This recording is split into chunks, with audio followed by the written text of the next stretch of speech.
নমস্কার, কেমন আছেন সবাই? রূপকথার নতুন একটি ব্লগে আপনাদেরকে অনেক স্বাগত জানাই। ঘুম থেকে উঠেই আজকে বাইরে আসলাম, আর এখন সকাল হতে না হতেই রোদ উঠে পড়ে, তো এতটা পরিমাণে গরম লাগে। আর সেই গরমের মধ্যেই সমস্ত কাজগুলোকে করে নিতে হয়। আর ভোর ভোর কাজ করে নিলে দেখবেন এই সকালে উঠে না এই সমস্ত কাজগুলো আর হেডেক থাকে না। তো এবার থেকে ভাবছি ভোর ভোর উঠেই সমস্ত কাজগুলোকে কমপ্লিট করে নেব। আর এদিকে দেখুন ডাইনিং রুম দিয়ে ঝাড় দিয়ে সমস্ত ঘর বাড়ি ঝাড় দিয়ে নিলাম। বাসি ঘরে কিন্তু আমি একদমই কাজ শুরু করি না, আমি ঘরদোরগুলো ঝাড় দেব, তারপরে ঘরে জল ছিটাবো, তারপরেই সমস্ত কাজগুলোকে শুরু করি। আর ঘুম থেকে উঠেই তো আমার সমস্ত ড্রেস ছাড়া বলো, নিজেকে ফ্রেশ করা বলো, সমস্তটাই হয়ে যায়। মাম্মাম উঠেছে, তবে এখনও মাম্মাম বিছানাতেই শুয়ে আছে, এখনও বিছানাপত্র কিছুই গোছানো হয়নি। তো ভাবলাম এদিকে আমি কাজটা শুরু করে দিই, ওদিকে বাপ মেয়ে যখন উঠবে তখন ওই বিছানা ঘর সমস্তটাই আমি ক্লিন করে নেব। সকালবেলা স্নান করে যদি সংসারের কাজগুলো গুছিয়ে করা যায় তাহলে কিন্তু আরও ভালো হয়। তবে সকালে উঠে আমি যদি স্নান নাও করি তাহলে আমি কি করি, যখন আমি ড্রেসটা চেঞ্জ করে নিই তখন আমি একটু গা ধুয়ে নিই, তাহলে কিন্তু অনেকটা ফ্রেশ লাগে। আর 2-3 বার করে স্নান করলে আমার যেহেতু একটু ঠান্ডার প্রবলেম আছে, ঠান্ডাও লেগে যাবে। আপনারা অনেকেই বলেছেন এই ডট অ্যান্ড কির ফেস ওয়াশটা কেমন, এটা কিন্তু খুবই ভালো, তবে আমার স্কিনে না খুব একটা ভালোভাবে স্যুট করছে না। আমি এই ধরো 1 মাস ধরে ইউজ করছি, তবে সিম্পলের ফেস ওয়াশটা কিন্তু খুবই ভালো ছিল। আমি ভাবছি এই ফেস ওয়াশটা বাদ দিয়ে এটা ফুরিয়ে গেলে আমি সিম্পলের ফেস ওয়াশই ব্যবহার করব।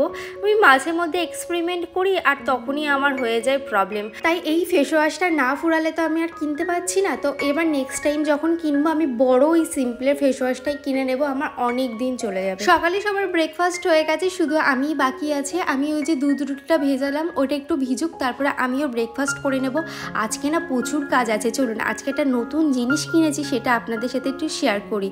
ঠাকুর ঘরে আমার সব আছে, তবে এই জিনিসটা ছিল না, তো অনেক দিন ধরেই ভাবছিলাম কিনবো। ফাইনালি হাজব্যান্ড এটা আমাকে কিনে দিল। এটা হচ্ছে একটা ফুল সাজি, আর এই ফুল সাজিটা না খুবই ভালো। আমার না অনেক দিনের ইচ্ছা ছিল এই ধরনের একটা পিতলের ফুল সাজি কিনবো।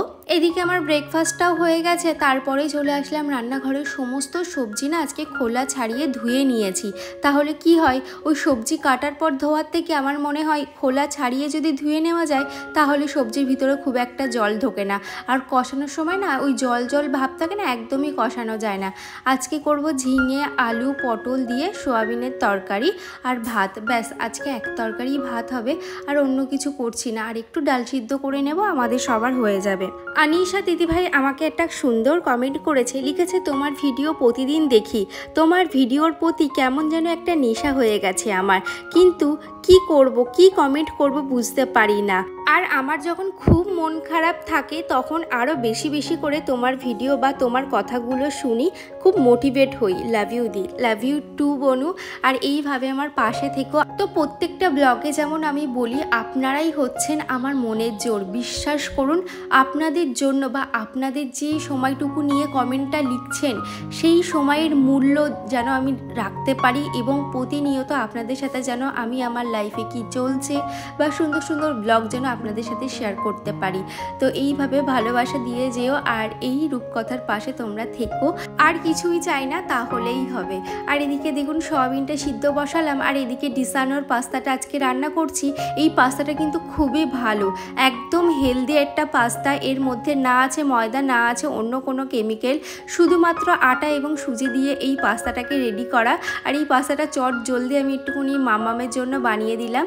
যদি তোমরা পাস্তাটার লিঙ্ক চাও আমি ডেসক্রিপশানে দিয়ে রেখেছি, একবার হলেও চেক করে নিও।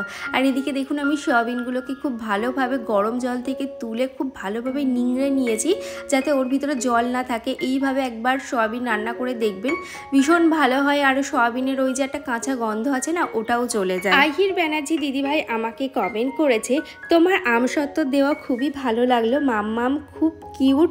পুজো দেওয়াটাও দেখলাম, তোমার ভিডিও খুব খুব ভালো লাগে, তোমার সবকটা কাজ আমার খুব ভালো লাগে। থ্যাংক ইউ গো, এইভাবে আমার পাশে থেকো। সিক্রেট ব্লগার তাইবা দিদিভাই অনেক দিন পর কমেন্ট করেছে। দিদিভাই লিখেছে, না দিদিভাই অনেক দিন কমেন্ট করিনি বলে ভেবো না যে আমি তোমার ভিডিও দেখি না, সবকটা ভিডিও দেখি, এত কিছু মনে করো না। তো থ্যাংক ইউ সো মাচ, এইভাবে আমার পাশে থেকো। আর এখানে আমি মাম্মামকে এখন স্নান করিয়ে দিচ্ছি। এখন মাম্মাম একা একাই স্নান করতে পারে, ওকে আর না এখন আর ধরি না। দেখতে দেখতে মাম্মামও কেমন একটু একটু করে বড় হয়ে যাচ্ছে। এই কটা দিন আগে ও নিজের কাজ নিজে কিছুই করতে পারতো না, এখন ভাত মেখে দিলেও না একা একা খেয়ে নেয়। তো কিছু কিছু পরিবর্তন আমি ওর মধ্যে লক্ষ্য করতে পারছি। একেই বলে মেয়ে মানুষ, জানেন তো, কখন যে ধীরে ধীরে বড় হয়ে যাবে চোখের সামনে বুঝতেই পারবো না।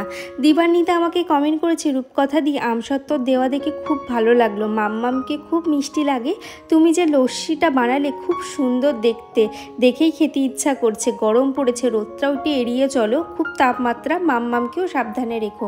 থ্যাংক ইউ গো দীপান্বিতা। আর তুমি কেমন আছো, পড়াশোনা কেমন চলছে অবশ্যই কমেন্টে জানিও। রিয়া আমাকে কমেন্ট করেছে, তোমার গ্যাস ওভেনটা কোন কোম্পানি দিদি?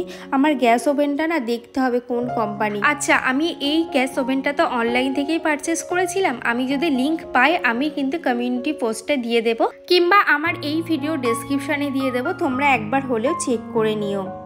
আর লিখেছে মিঠু দিদিভাই আমাকে লিখেছে, রূপকথা তোমার ব্লগ খুবই সুন্দর হয়, একা হাতে কি করে ব্লগ দাও তার একটা A to Z video share করো। অবশ্যই করব।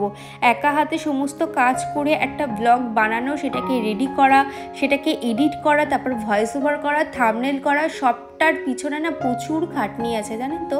আমি এখন ভয়েস দিচ্ছি, এই ভয়েসটা দেওয়ার পর আমাকে ইনস্ট্যান্ট এটাকে আপলোড করতে হবে, সেই সময়টুকু আমাকে বের করে রাখতে হয়। আমার হাতে যদি কোনো কাজ থাকে সেই সমস্ত কাজ করে ম্যানেজ করে তারপরে আমাকে এডিটিং বা ভয়েস ওভারে আমার করতে হয়। আমি না মাঝে মধ্যে আমার নিজের ঘুমটা নষ্ট করেও আমি এডিট করি। যারা ব্লগ করে তাদের হয়তো রাতে ঘুমই হয় না, 3টে 4টে পর্যন্ত তারা জেগে হয়তো এডিট করে। একটা সময় আমিও করতাম, তবে রাত আমি এখন আর জাগি না। মাম্মাম যেহেতু ছোট, আমি কি করি, আমি সন্ধ্যের টাইমটাতে মাম্মামকে পড়াশুনো করানোর পরে আমি এডিটটা করে নিই। তারপরের দিন সকালে হোক কিংবা যত রাতই হোক, ওই 11:30 12টার মধ্যে আমি চেষ্টা করি একটা ব্লগকে পুরোপুরিভাবে রেডি করার। আপলোডটা আমি কিন্তু সকালেও করে দিতে পারবো, আপলোড করা নিয়ে আমার খুব একটা ঝামেলা লাগে না, কারণ বাড়িতেই ওয়াইফাই আছে, মানে চটজলদি আপলোড হয়ে যায়। তবে মাঝে মধ্যে নেটওয়ার্ক প্রবলেম থাকলে তখন আমার খুব চিন্তা হয় যে নেটওয়ার্কও প্রবলেম, এদিকে বাড়িতে ওয়াইফাইও নেই, তখন আমার একটু চিন্তা লেগে যায়। তবে তাছাড়া আমার কোনো চিন্তা লাগে না, শুধু আমার ভয়েস ওভার করতেও খুব ভালো লাগে। তবে আমার এডিটিং করতে একটু ধৈর্য দিয়ে করতে না আমার একটু কষ্টই হয়, তবে আমি চেষ্টা করি প্রপারভাবে গুছিয়ে একটা এডিটিং করে আপনাদের সাথে শেয়ার করার। আর এদিকে দেখুন, ওই ফুলদানিটা না সামনের দিকটাতে রাখলাম যাতে দেখতে ভালো লাগে। আর প্রত্যেক দিন এই ছাদ ঝাঁট দিতে যে আমার এতটা পরিমাণে কষ্ট হয়, তবে কি করব, এই ঠাকুর গাছের ফলগুলো পড়ে না ছাদটা পুরো নষ্ট হয়ে যাবে। সেই জন্য প্রত্যেক দিন আমি চেষ্টা করি এই ছাদটাকে পরিপাটি করে গুছিয়ে রাখার বা পরিষ্কার করে রাখার। তা না হলে না মানে মানুষজন আসলে না আমার এই ছাদটাই সবার আগে চোখে পড়ে। সেই জন্য সবসময় চেষ্টা করি এই ছাদটাকে খুব সুন্দরভাবে গুছিয়ে সাজিয়ে গুছিয়ে রাখার। আর ইচ্ছা আছে এই ছাদটা না একটু রং করে নেব, আর এই সাইড দিয়ে না একটি সিঁড়ি তুলে নেব 3 তলার জন্য। তারপর আমি স্কিন কেয়ার করতে চলে আসলাম। এখানে প্লামের টোনার বা প্লামের ক্রিমটাই আমি এখন ইউজ করছি, যেহেতু বাইরে একটু মেঘলা মেঘলা করেছে। আর যেহেতু শ্যাম্পু করেছি, এখানে ম্যাকটিসের সিরামটাও ইউজ করে নিচ্ছে, এটাও ভীষণ ভালো।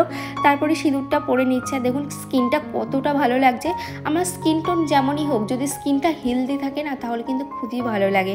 তারপর ঠাকুর পুজো দিয়ে নিলাম, তারপরেই খাওয়া দাওয়া করে নেব। তাহলে চলুন আজকের মতন এত দূরই, টাটা।